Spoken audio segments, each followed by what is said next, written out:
Hello and welcome to Arsenal Domination, where following Arsenal's excellent victory against Crystal Palace yesterday, and I mean excellent in terms of the result and in terms of what it's done to their league performance rather than the performance itself, although yet again it was another side that showed little in the way of attacking ambition. Really, Arsenal conceding just one shot on target in the game, and to be honest with you, I'm not sure how that counts. It was a cross came in that Nketiah got the slightest of headers to as Raya came to punch the ball.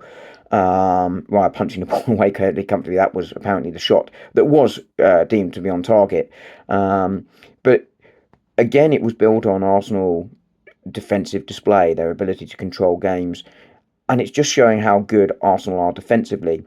But the concern coming out of that game is the fact that they got three sort of defensively minded players in many ways injured in the game. William Saliba came off, Calafiori also injured during the game, and Declan Rice. Now, we have no update on any of the three at the moment at all.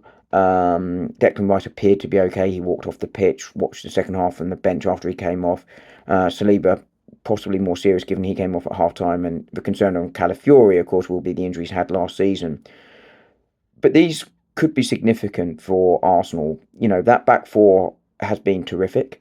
David Raya continues to be brilliant in goal, and Zubimendi and Rice continue to shield. But if you're suddenly taking three out of that seven all at once, could it have a real impact on Arsenal? And the answer to some extent is yes. You know, you're losing William Saliba, you know, one of the best centre halves in the Premier League. Calafiori being superb at left back this season, and Declan Rice is a you know, very good, if not world class, midfielder who running and athleticism not just supports the attack, but protects that defence.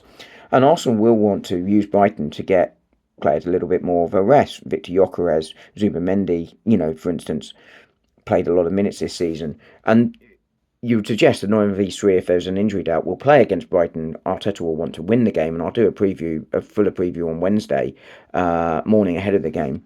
But it may well force his hand there to either make more changes than he wants to, or to rest these three, which I think will be prudent. But the good news for Arsenal, of course, is, and I don't think any side can matches in the league, and I talked about it in the summer about Liverpool's sexy window versus Arsenal's pragmatic one, and how I felt Arsenal covering all bases was a much better approach. And this may well pay off, because you'll now have Miles Lewis-Skelly or Hincapié come in for Calafiori, excellent there.